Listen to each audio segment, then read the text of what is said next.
Welcome back to Hot Air with me, Joshua Robert. And today we're going to get into a topic that feels like a little bit unavoidable these days. How the constant chaos in the world, from wars, economic stress, skyrocketing living costs, and the endless doom scroll of negative news can mess with our heads. We're talking anxiety, stress, low motivation, that creeping, like, what's the fucking point anymore feeling, and how some of us get hit harder than others. But don't worry, I'm not here to leave you spiraling. We're going to break down why this affects us, give you science-backed insights, and more importantly, share actionable tools to stay grounded, focused, motivated, and yes, hopeful, even when the world feels like a dumpster fire, because it fucking is. Before we jump in, make sure you're following me on Instagram and TikTok at _hotairpod for all your fun bonus content. Head over to my website, hotairwithjoshuarobert.com, where you can shop merch, submit your listener stories, and suggest topics for future episodes. Also, this is going to be a two-parter. Part one, we're just going to get into the facts of why everything feels so heavy, why things like this trigger our anxiety, our stress. Like, it's easy to just say, like, well, the world is falling apart. It's stressful, but, like, why do we react the way that we do? Part two, which is going to come out Friday, a few days after this one, is going to have a bit more insights and tools to help you stay grounded and motivated and hopefully less stressful in these absolutely butt fucking wild times. So, breathe, okay? Don't doom scroll the horror that is Fox News while you're listening to my voice. Let's namaste the fuck out of this, okay? Let's hit it.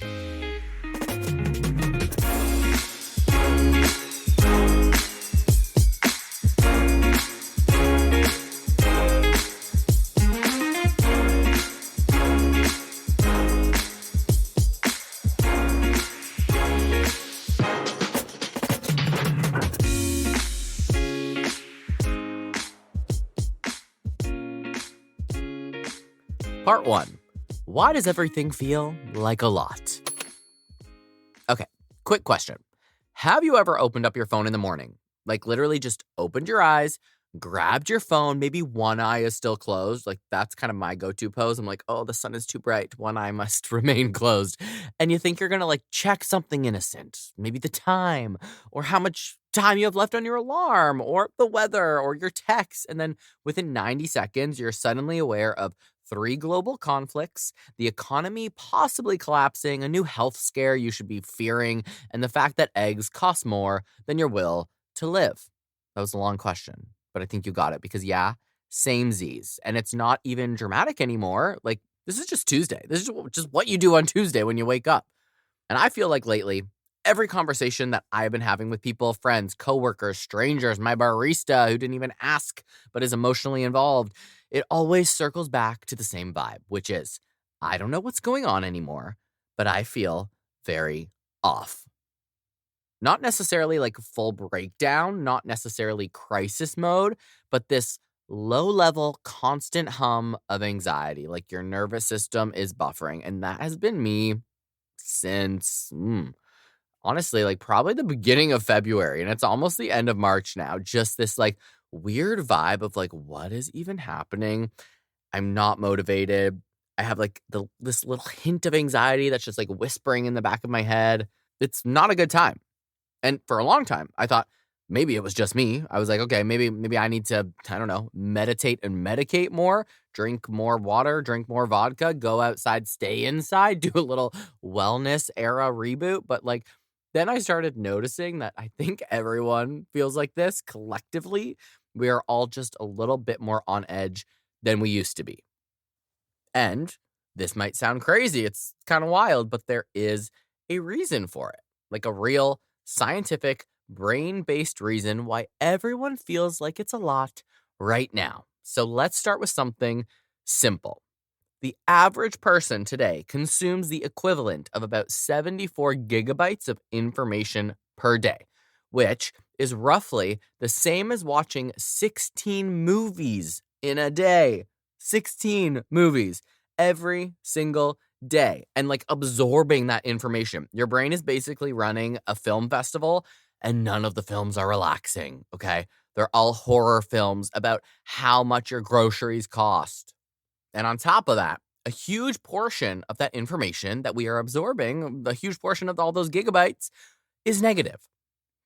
Studies have shown that negative news headlines are significantly more likely to be clicked, to be shared, and remembered than positive ones, like up to 30% more engagement, depending on the study. So, what does that even mean? Well, it means algorithms, love them, hate them, can't escape them, are literally designed to feed you more of what grabs your attention: chaos, fear, drama, disaster.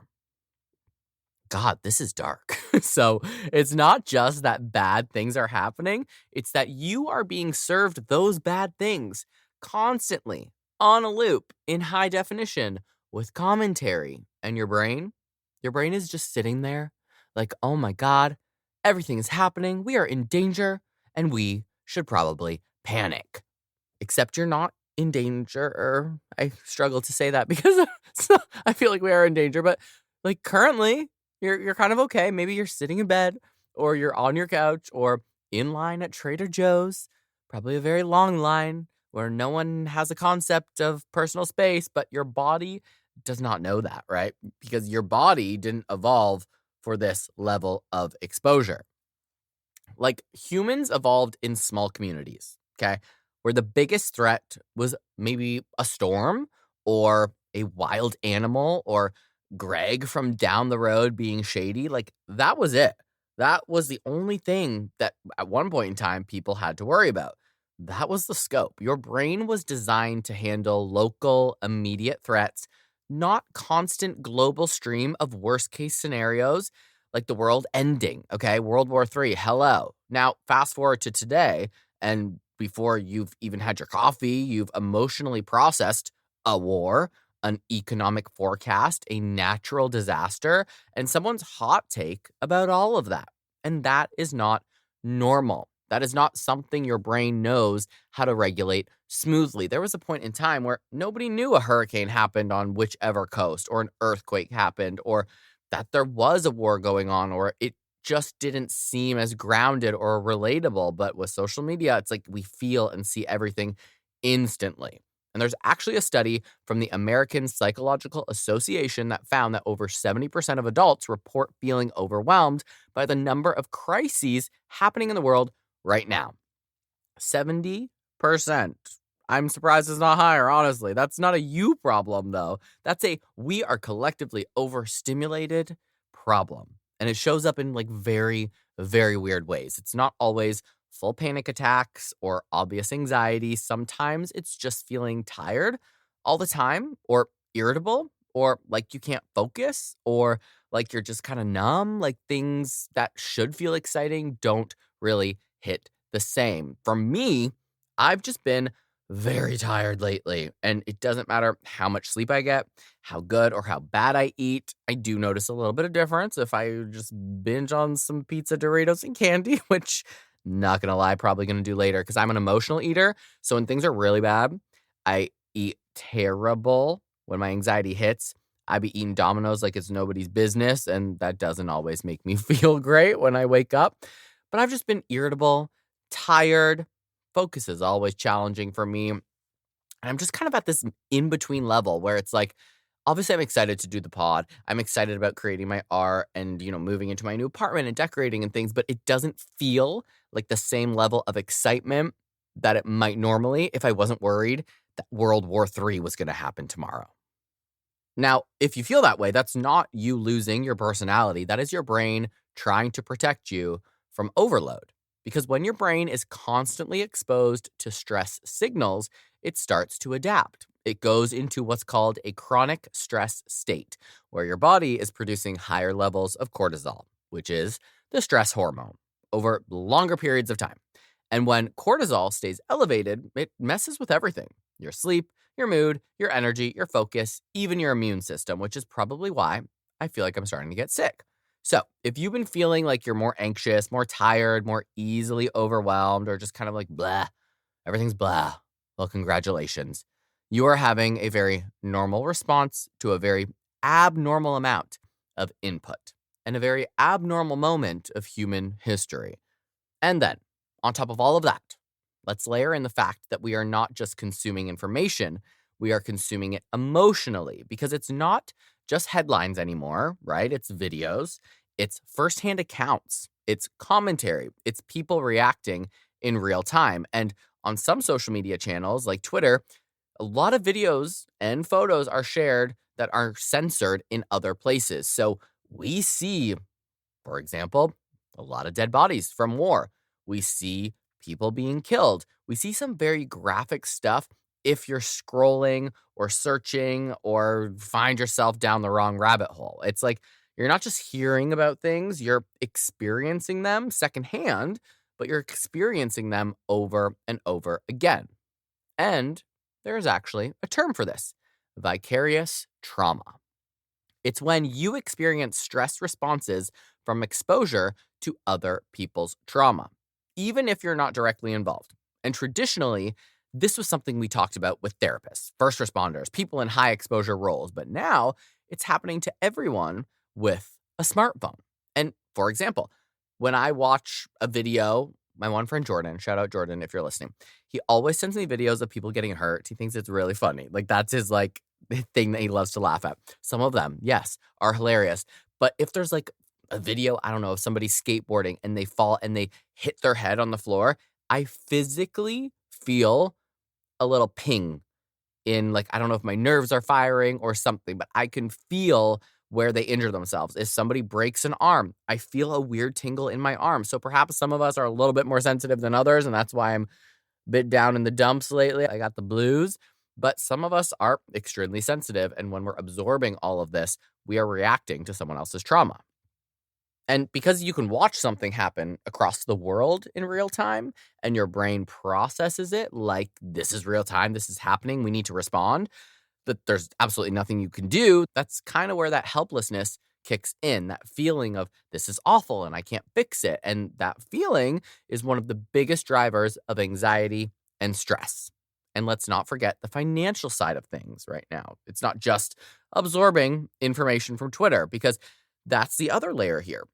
According to recent data, over 60% of Americans report that money is a significant source of stress. Again, I'm sure it's higher, with rising costs of living being one of the top concerns. So now it's not just global stress, it is personal stress. It's your rent, your groceries, your bills, your phone, your internet, your electricity, your future. And those things hit differently because they are directly affecting your day-to-day life. I am constantly, all day, every day, stressing about whether I'm going to be able to pay my bills or not. Even though I know that I will be able to, it is still scary to know how much money I am throwing out there to rent and then taxes to the government, who's, I guess, using my taxes to go to war. Like, stress me the fuck out. So now your brain and my brain are juggling global chaos and personal pressure at the same time. And you are expected to just function normally, go to work, be productive, hit your goals, stay motivated, drink your green juice, Shelby, do your skincare routine, and be a balanced human. Be serious, okay? Be fucking serious. That feels like a lot. Of course it feels like a lot. Not attainable. I think one of the biggest things that we need to normalize is that feeling overwhelmed right now is not a sign that you are weak or that you're not handling life well. It's actually a sign that you are paying attention, that you are aware, and that you give two flying fucks. But, and this is important, there is a difference between being informed and being consumed. And that is something most of us probably struggle with. Because somewhere along the way, we started to believe that being constantly plugged in, constantly updated, constantly aware of everything happening everywhere was the same as being responsible or intelligent or engaged. And it is not. I hate to break it to you. It is not the same. You do not need to know everything all the time. You don't need to know it immediately in order to be an informed person. But there's the opposite end of the spectrum where people just run from the information and have no idea what's even going on in the world. But right now, a lot of us are not just informed, we're overwhelmed, overstimulated, and kind of exhausted. So if you're feeling like your brain is doing the absolute most lately, like your stress, anxiety is higher than usual, like your stress levels are just sitting at a casual 7 out of 10 for no reason that is obvious, I need you to hear this. It is not random, and it is not just you, and you are not crazy. You are responding exactly the way a human brain responds when it's given way too much to process, way too often with zero off switch. And the good news is we can actually do something about it. We're not stuck here in this zone of feeling cuckoo. We don't have to just accept that this is like how it's going to feel forever. But first, we have to understand what is actually going on. Because once you understand it, you can start to take your power back just a little bit. Just a little bit can help. You can start to filter things differently. You can start to protect your energy without completely checking out. And that's where we're going to take this episode today. We're not going to ignore the world because clearly I think it's important to stay in the know, be up to date, know what the hell is going on out there. We're not going to pretend that everything is fine, but figuring out how to exist in this reality that we are all in without letting it completely take over your mental state is the key. Because yes, the world is a lot right now, but that doesn't mean you have to carry it all on your shoulders all of the time. So, part 2, the world is a lot right now.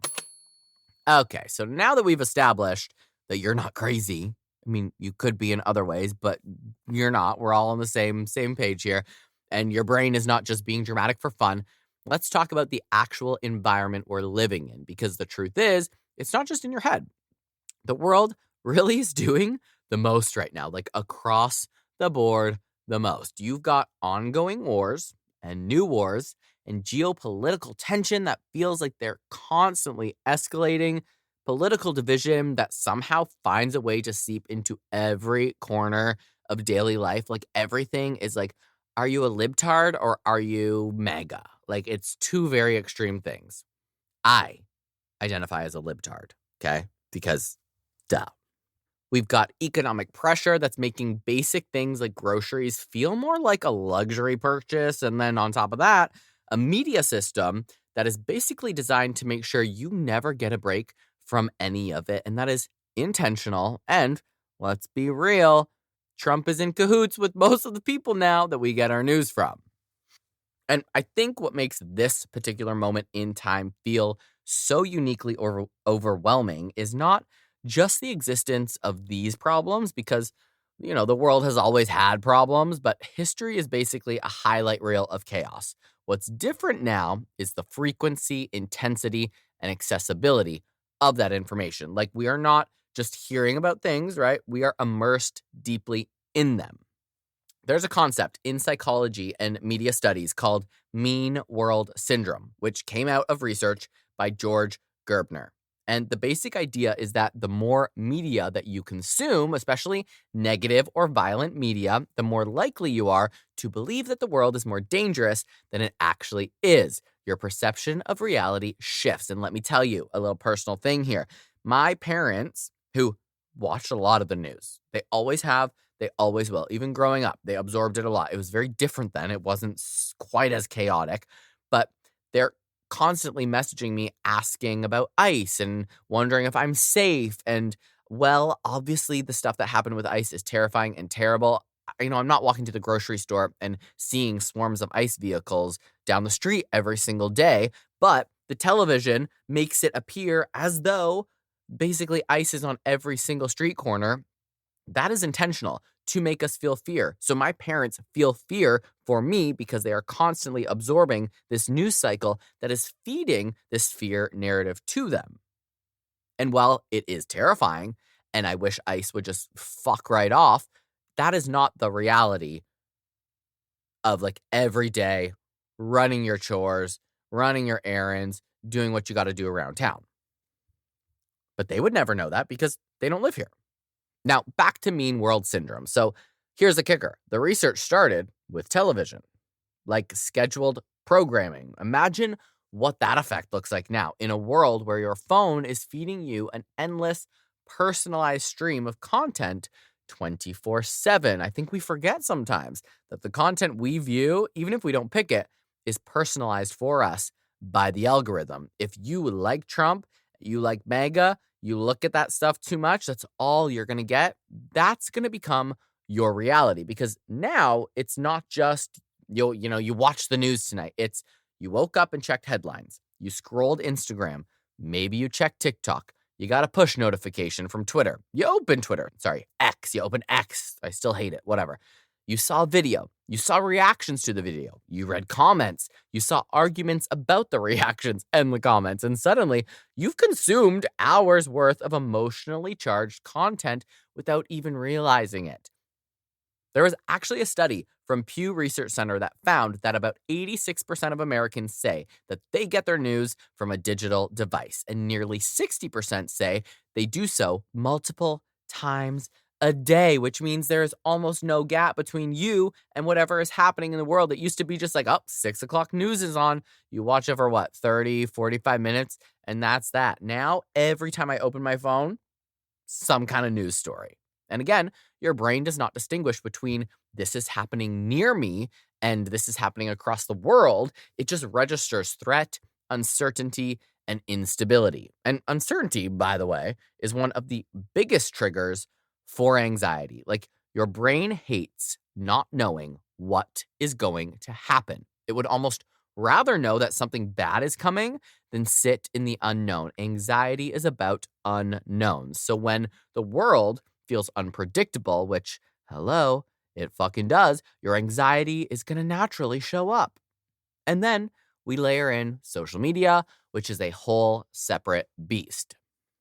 Because we know social media is not neutral. It's not just showing you like what's happening. It's showing you what will keep you engaged. And what keeps people engaged? Emotional content and content that makes you feel something, especially if that something is fear, anger, outrage, more likely than not, shock. There's been a ton of research on this, but one of the big takeaways is that high arousal emotions like anger and fear spread faster online than neutral or positive content. So if something is dramatic or upsetting or controversial, it's more likely to show up in your feed, and it's more likely to be shared and more likely to stick in your brain. So you end up in this loop where the most intense version of reality is the one that you are seeing the most. And then your brain goes like, okay, this must be what the world is like all the time. Even if in your actual day-to-day life, things are like relatively normal, you are going to start to think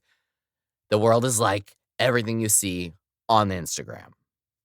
And that kind of disconnect there is pretty important because your perception of the world can feel chaotic and dangerous, even if your immediate environment is extremely safe. And that mismatch is incredibly stressful for your nervous system. Now, let's talk about the economic side of this again, because that hits differently than constantly viewing like wars and terrible things on the news.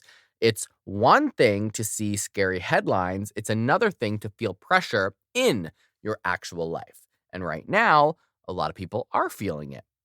According to surveys from organizations like the American Psychological Association, money consistently ranks as one of the top sources of stress for adults, with recent reports showing that around 65% of people say finances are a major stressor. And like, yeah, duh, because everything is expensive. Groceries, expensive. Rent, insane. Gas, don't even look at it too closely. Just put it in your car because you need it anyway. Like, I went to the store the other day and I swear to God, I did not even get anything. Like, I looked down and I was like, there's like 3 things here. And it was like $40, which, you know, in the grand scheme, $40 is not that much. But for 3 little itty bitty things, like, what the fuck did I buy? Like a bucket of gold coins? And then there's gas in LA right now, wildly expensive. Little less expensive in San Diego. And then I see my friends that are driving across country. It's like $2 and something cents per gallon. Meanwhile, it's $8 something cents in LA here. It's fucking insane.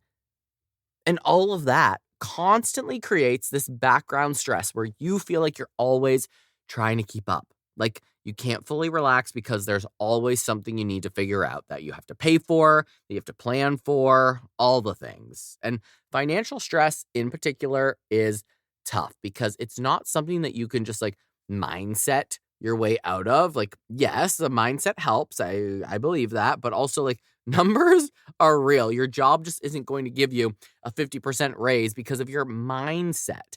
Bills are real, and that creates a very grounded, persistent form of anxiety. So now combine that with everything else, right? You got global uncertainty, constant media exposure, and personal financial pressure. And your brain is kind of like sitting there like, okay, cool. So we're just like going to stay slightly stressed at all times, anticipating, I don't know, a nuke and bankruptcy. But here's where it gets even more interesting because we're not just going to stop there. I also kind of feel like before we actually keep going, I'm like, wait, I'm going to stress everybody out. I'm going to make everybody like driving on your way to work. You're going to be thinking about all the stressors now. But I promise you, we're going to work through it. And I'm going to give you some tools that I have been using to try to calm myself the fuck down. Okay. So we will get there, but I just got to go through the basics first. Okay. So, as I was saying, here's where it gets even more interesting because even when you try to escape it, it's still very hard. Like maybe you're like, okay, I'm going to take a break. I'm going to scroll something light, something fun. And then suddenly your algorithm is like, what if instead I give you more chaos? Like, unless you throw your phone at the fucking window, you really can't escape it. Your feed is trained on what you engage with. So if you've ever watched like a video about something serious or clicked on a headline or paused on a post, well, congratulations, your algorithm has decided that you are emotionally invested and would like to see more. It's literally like a toxic ex. It's like a toxic friend who keeps bringing up the same stressful topic over and over again. And the result of all of this is something called information overload, which is exactly what it sounds like. Your brain is receiving more information than it can effectively process.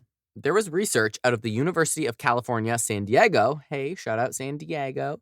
Why'd I say it like that? Don't know. That estimated people consume about 5 times more information daily than they did in the 1980s. And 5 times is a lot. And again, our brains have not evolved 5 times faster. So what happens when you hit that limit? You're overwhelmed, fatigued, you lose focus, and you feel mentally cluttered. I think we forget about this like evolution thing.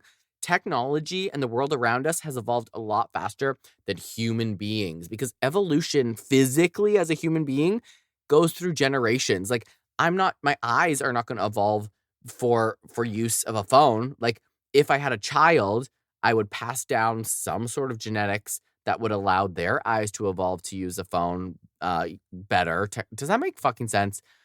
We're not meant to stare at screens, is what I'm saying. Screens are not a thing that our eyeballs are meant to look at and absorb, and we have them in our hands all the time.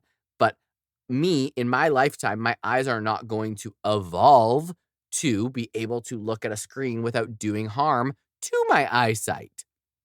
That will happen over generations and generations and generations, but technology has evolved so fast that it hasn't even given the generations a hot second to catch up. So keep that in mind. Just in your daily life, side note, okay? So bringing it back to feeling cluttered, sometimes we shut down a little. And it's not always in a dramatic way, just in that, like, I don't have the energy to care about anything right now kind of way. And I think a lot of people are experiencing that, but they don't always connect it to what they're consuming. And me, guilty, because it feels normal. Everyone's doing it. Everyone's on their phone. Sometimes I'll be off my phone. I'll look up and I see that everyone else is on theirs. I'm like, I guess I should be on mine too. Like everyone is plugged in and everyone is aware of what is happening in the world for the most part. But just because that's normal doesn't always mean that it's healthy. And I'm not saying that we should all unplug completely and live in blissful ignorance. That's absolutely not realistic and it's not responsible either. But being informed matters and being aware matters. But there's a difference between being informed and being flooded. And right now, a lot of us are flooded with information, flooded with opinions, flooded with worst case scenarios, and flooded with things that we cannot control. And when your brain is constantly dealing with that level of input, it is going to react regardless. It's going to get tired. It's going to get anxious. It's going to try to protect you in whatever way it can, whether that's hyper-focusing, shutting down, or just making you feel like everything is a little bit heavier than it used to be. So again, if you've been feeling off or overwhelmed, distracted, or just kind of mentally drained lately, this is all why. It is not random and it's not just a bad mood. It's the environment that you are in. And the good news is, again, once you see it for what it is, you can start to interact with it differently. I promise we'll get there. Don't worry. You can start to create boundaries. You can start to filter what comes in because you don't have to absorb everything that's happening in the world in order to care about it. You don't have to be constantly overwhelmed in order to be a good, aware, informed human. So in the next segment, we're going to get into what's actually happening inside of your noggin, inside your brain, like the very, very real science behind why negative news hits so hard and like why doom scrolling is addictive. I think that's wildly important and kind of cool information, and why some people seem completely unbothered while the rest of us are like one headline away from spiraling and like turning the steering wheel a little bit too hard to the right. Okay. Because once you understand that, you can start to take your power back a little bit. Not turning your steering wheel, but understanding why it hits some of us too hard. We can take the power back. Part 3, your brain on bad news. So I think by now we've established that the world is doing the absolute most and your environment is basically a nonstop stream of just one more thing to worry about today. Let's talk about the real star of the show, which is your brain. It always comes back to your brain because your brain is not just passively observing all of this. Your brain is reacting. It is interpreting, storing, and occasionally, just like decides to spiral for funsies. And the wild part is it's actually doing exactly what it was designed to do. It's just a little outdated for the world we live in now. So first things first, your brain has something called a negativity bias. I've talked about this before. And this is not a personality flaw. It's not you being dramatic. It's literally built into your wiring. Basically, your brain is hardwired to pay more attention to negative information than positive information. And the reason for that is survival. So back in the day, if you ignored something positive, like, I don't know, like a pretty sunset, you would be fine. But if you ignored something negative that was a threat, like a wild animal, you might not make it home, honey. So your brain adapted to prioritize anything that could potentially harm you. It scans for it, it focuses on it, and most importantly, it remembers it. But also try to remember the good things too. Enjoy that sunset or sunrise. I live for a sunrise.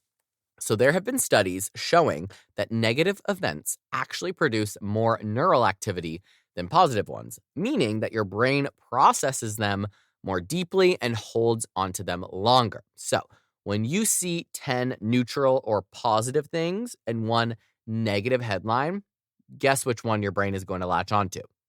Exactly. The chaos. Every time. And then we add in the fact that when your brain perceives something as a threat, even if it's just a headline or a video, like the fact that we've gone into another war, it activates your stress response system, also known as the fight or flight response. This triggers the release of stress hormones like cortisol and adrenaline. And these are great if you're, running from danger, running from a motherfucking mountain lion or a bear, or I don't know, trying to swim away from a shark. That seems a little bit more challenging than running away from a bear, but not so great when you're sitting on your couch scrolling through TikTok and 1 second you're watching a cooking video and then suddenly you're seeing, I don't know, Iran getting bombed and you feel like you need to prepare for battle. Like, it's not good. So here's where it gets tricky. Your body doesn't fully differentiate between real, immediate danger and perceived or distant danger. So watching a video of something stressful, like a war happening across the world, can create a similar physiological response: elevated heart rate, muscle tension, increased alertness, as if something was happening right in front of you. And if this happens occasionally, your body can regulate and come back down. But when it happens multiple times a day, which is happening to a lot of us right now, and when it happens every day, your system does not fully reset. You stay in this low-level state of activation, and that is what we call chronic stress. It's not one like big dramatic moment. It's the accumulation of small stress responses over time. And chronic stress has some very real effects. It can impact your sleep. your digestion, your mood, your concentration, even your memory. There's research showing that prolonged elevated cortisol levels can actually shrink the hippocampus, which is the part of your brain involved in memory and learning. And maybe that's why I can't even remember what the fuck I've talked about in this whole episode, because my hippocampus is shrunken. Honey, I shrunk the hippocampus. So if you, oh, I love that I can make myself laugh so hard when I'm alone and talking to myself. So if you've been feeling forgetful or scattered, or like you can't focus the way that you used to because your hippocampus has been shrunk, it's not just you losing it, okay? Your brain is overloaded. And now let's talk about everyone's favorite toxic habit, doom scrolling. Because if negativity bias is the setup, doom scrolling is the main event. Doom scrolling is basically when you keep consuming negative or distressing content, even though it's making you feel worse. And on the surface, it seems irrational. Like, why would we keep doing something that makes us anxious? But when you look at the brain science behind it, it makes a lot of sense. So, doom scrolling taps into something called a variable reward system, which is the same mechanism that makes gambling addictive. When you scroll, you don't know what you're going to get. Sometimes it's something interesting. Sometimes it's something shocking. Sometimes it's something mildly entertaining.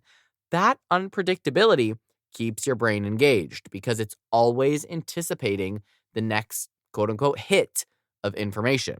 And every once in a while, you get something that feels important or validating or something that's shocking, and your brain releases a little bit of dopamine, the reward chemical.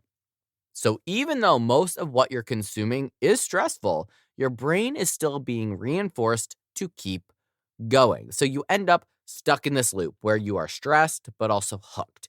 And the longer you stay in it, the more your brain starts to normalize that state of constant input and constant stimulation, which is why it can actually feel uncomfortable to stop. Like, you put your phone down and suddenly you're like, okay, what do I do with my hands, my thoughts, my life? What's happening? Because your brain has gotten used to being constantly fed all of that nonsense. And there's more to this, and that more is something called emotional contagion. And this one is like kind of wild because it basically means that emotions can spread from person to person, even through screens. Question mark here. Stick with me. There was a study done by Facebook. This was years ago, but still relevant, where they actually manipulated users' feeds to show more positive or more negative content. And they found that people's own posts started to reflect the tone of what they were seeing. So if you're constantly consuming anxious or angry or fearful content, you're more likely to feel and even express those same emotions. So it's not just that you're seeing stress, you're absorbing it. And I want to pause there for another little personal input. Sometimes I doom scroll on X, and it will be random things. It'll be political things. It'll be some of these like funny gay accounts that like make these like spoof news stories that are just so fucking random. And then I'll come across some weird, odd, I'll come across some video that is of somebody getting into some sort of wild accident. And then I'm like, wait, what the fuck was that? It's like a Final Destination type of thing. So, out of curiosity, I think most of us are like, wait a second, what? So like I click it and then I keep scrolling through and then I read the comments because I'm like, this can't be real. This has to be AI. Is it real? Turns out it's real. And then it starts to show you more. And then I'm down this rabbit hole of like, I think one of the accounts is like crazy ways to die or something like that. And I always stop the video before I see what's going to happen, or I pause it and I just do a quick fast forward. But it's like, I know I shouldn't be absorbing things like that. Those are terrible things to watch. The fact that they're on the internet is like wild to me, but it's like that gambling addiction. Like, I'll be going through and I'll be like, oh my God, what is that? And it just triggers something, that adrenaline perhaps, where I start scrolling and then my feed changes, my algorithm changes, and I start getting all of these wild, crazy videos. People people doing parkour and falling off like the 30th story, wild bullshit like that. And then sometimes I will literally throw my phone across the room and be like, what the fuck are you doing? Put your phone away. This is not good. You are sweating in your bed and anxious as hell, and it is bedtime. Like it just happens. And I think unknowingly it happens to a lot of us. So as I was saying, it's not just that you're seeing the stress, you're absorbing it. And then we get to the $1,000,000 question. Why do some people seem completely unbothered by everything, by all of this that's going on? Like, how is it that one person is spiraling after 5 minutes of like watching the news and another person is just out here living their life, sipping their iced coffee, like completely unfazed? How? Probably because they're a sociopath, but like, really though. Okay, I have an actual answer. They are not American Psycho. Some of them maybe, but the answer is it's a mix of biology, psychology, and just behavior. Some people naturally have a more sensitive nervous system. They're more reactive to stress, more empathetic, more attuned to what's happening around them. That can be a really beautiful thing, but it also means that they are more affected by negative input. Other people have a higher threshold for stress or a more regulated baseline, so it takes more to push them into that anxious state. There's also the factor of past experiences. If someone has a history of anxiety or trauma, their brain is already primed to look for threats. So negative news can hit harder and stick longer. And then there's behavior. Some people have better boundaries with media. They don't check the news constantly. They don't engage with every headline. They don't let themselves fall into doom scrolling traps as easily. And because of that, they simply are not exposing their brain to the same level of stress input. And then there's me who's constantly looking for things to share with you all. So maybe the bot is putting me in a state of anxiety. But truthfully, here's the part that might be a little controversial, but needs to be said.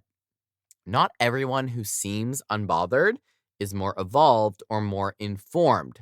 Sometimes they're just less plugged in, and truly that's not always a bad thing, because somewhere along the way we started equating being hyper aware of everything with being responsible or intelligent.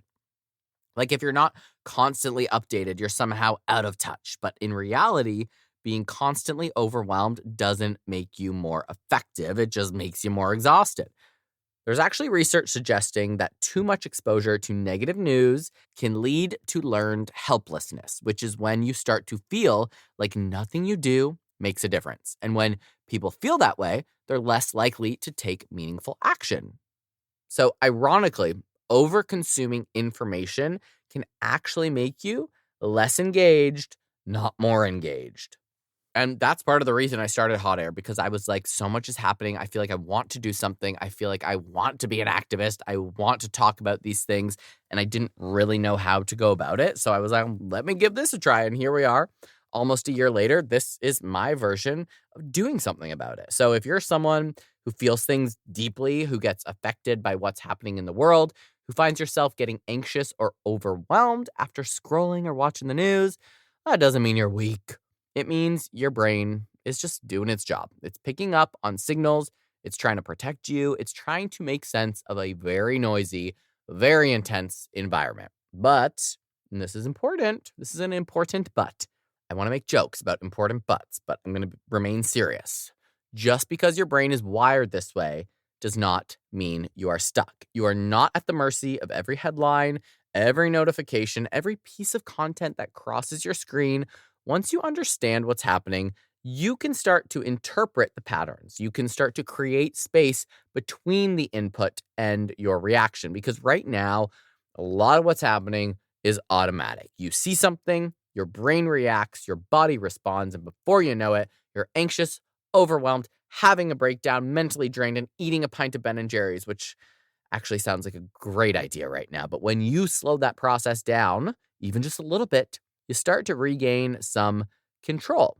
And that is where we're going to go next, because understanding your brain is step one. And we did that.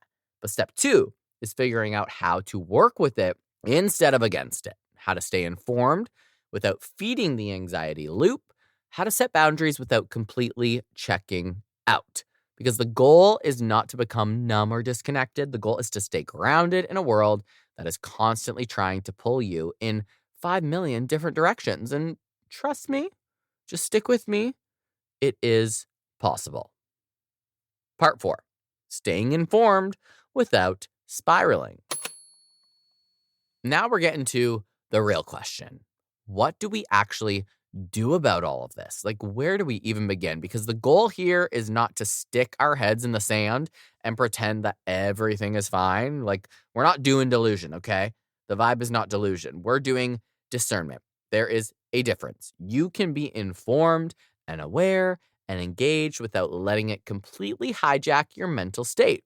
But you have to be very intentional about it because the default setting right now is just chaos on autoplay. So let's start with the first and probably the most important shift, and it is this. You do not need unlimited access to information to be an informed person, okay? I'm going to say it again, louder for the people in the back who feel like they need to know everything immediately at all times. You're nosy, okay? You do not need unlimited, real-time, breaking news level access to everything happening in the world in order to be informed. That idea is a trap and it's bullshit. It sounds responsible, sure. It sounds productive, maybe, but in reality, it just keeps you stuck in a constant loop of input with no space to process any of it. Think about it, okay? Major news developments don't actually change minute to minute in a way that impacts your daily life. But the way it's presented makes it feel urgent. Like just the word breaking news, developing story, updates coming in, it creates a sense that if you're not constantly checking, you're missing something critical. And that's really just marketing. They want you to watch because they make more money. But 99% of the time, you are not missing anything critical. You're just reconsuming the same story with slightly different wording and a lot more emotional intensity. So step 1 is setting intentional boundaries around how and when you consume the news. And I know that sounds very simple, but it's actually one of the hardest, most powerful things that you can do. Instead of passively absorbing whatever shows up in your feed, you decide when you're going to check in. Maybe it's 10 minutes in the morning. Maybe it's once in the afternoon. But the key is you are choosing it. You're not just reacting every time your phone lights up like it's a personal emergency. And we know that phones are addicting. So it's easier said than done to set that time aside and set your time limit. There's actually research showing that people who limit their news consumption to specific times of the day report lower levels of stress and anxiety compared to those who check it continuously, which should come as no shock at all. Because when you're constantly checking, your brain never gets a break. It's always anticipating the next update, the next headline, the next thing to react to. And while we are here, can we talk about notifications, please? Because those little push notifications are sneaky little motherfuckers. They make everything feel urgent. Like your phone buzzes and suddenly you're like, what happened? There's this new thing with Apple that it's like a priority notification or something. Like, I'm like, I didn't even set that up. How'd that get there? Like your phone buzzes and suddenly you're like, what happened? What do I need to know? Is this important? And half the time it's something that absolutely could have waited, if not, never needed to be known. And that, my friends, is why my phone is always on Do Not Disturb. My friends, specifically Natalie, knows you have to call me twice to get through my Do Not Disturb. So she does that. You got to text me 700 times. I often don't even check my voicemails. I don't even answer my phone. You have to text me beforehand if you're going to call me, and then I will text you and say, yes, you can call me. If I don't respond, I'm not answering the phone. Like, Do Not Disturb is the best thing that's ever happened to me, other than my cute dog. But Do Not Disturb is like a close second. So one of the easiest, most immediate changes that you can make is turning off non-essential news notifications. Maybe it's not forever, and it doesn't have to be dramatic. Just reduce the noise because every notification is essentially a mini stress trigger. It pulls your attention, spikes curiosity, and often delivers something negative or alarming. And if that's happening multiple times a day, like that shit is gonna add up. And then let's talk about your sources because not all information is created equal. If your entire understanding of the world is coming from random clips and viral posts and commentary accounts that frankly can be a lot of AI, we need to talk about it. We need to have a conversation, okay? That's not information. That's a highlight reel of the most emotionally charged takes. One of the best things that you can do is pick one or two trusted, balanced sources and stick with them. Not 20, not whatever pops up, just a couple of places where you can get a clear, relatively unbiased overview of what is going on. This helps reduce that feeling of being pulled in a million different directions because you're not constantly switching between perspectives and tones and levels of intensity. And here is a big one. Avoid checking the news first thing in the morning or right before bed. And I know we all do it, but it matters because when you check the news first thing in the morning, you're basically setting the tone for the entire day. Your brain hasn't even had a chance to wake up and you're already feeding it stress. It's like starting your day with a shot of anxiety instead of a shot of espresso. And at night, it's the exact same thing, but honestly, it's kind of worse because now your brain is trying to wind down, it's trying to relax, trying to prepare for sleep. And you're like, what if instead we just spiral? Like, that sounds super fun. And then you wonder why you can't fall asleep and why your mind is racing. Put the phone down. There's research showing that exposure to negative news before bed can disrupt sleep quality and increase rumination, which is that fun thing where your brain replays thoughts over and over like a broken record. Hello, me, guilty. So if you can, create a buffer. Give yourself at least 30 minutes, ideally an hour, where you're not consuming heavy or stressful content before you go to bed. Find something that works for you, though. So, for example, I have a rough time sleeping.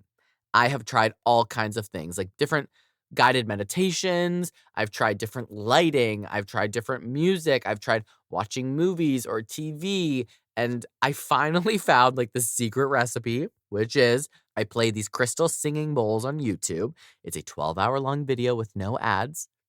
And I read a book. And I have this very warm orangey red light that is very dim. And that will usually help me fall asleep. Because if I just lay down, my brain will start thinking. And I will ruminate. And I will play the day over and over. I will think about all the things I have to do the next day. But for some people, turning on the TV helps. For some people, complete darkness helps. So it's really a personal experience and something that you need to personalize. And I recommend playing around with it. I've told multiple people this before that, like, if you can't sleep, whatever you're doing isn't working. So try something different. But the answer is not doom scrolling. It is putting your phone the fuck down where you can't reach it. Now let's talk about something that might hit a little bit deeper, your relationship with staying informed. Because for a lot of people, there is a bit of guilt that is tied to this. Like if you're not constantly aware, you're being ignorant or careless or disconnected. And I get that. Trust me, I get it. There's days when I'm like, I really should be in the know, but I don't know if I can handle anymore. But the reality is that you are allowed to have boundaries with information, even when that information is important. Protecting your mental health does not make you a bad person. It makes you a functional one. And you can't do anything good for the world if you're not functioning. So you cannot show up, care, contribute, or take meaningful action if you are completely overwhelmed and burned out. And this is where the idea of being informed versus being flooded really matters. Being informed means you have a general understanding of what is happening. Being flooded means that you are drowning in details and updates and opinions and emotions that you cannot possibly process or act on. And if we're being honest, a lot of what we consume falls into the second category of flooding. So instead of asking, am I consuming enough? Maybe we start asking, is this helpful? Is this adding value? Or is this just adding stress? Because not all information is useful. Some of it, a lot of it, much of it is just noise.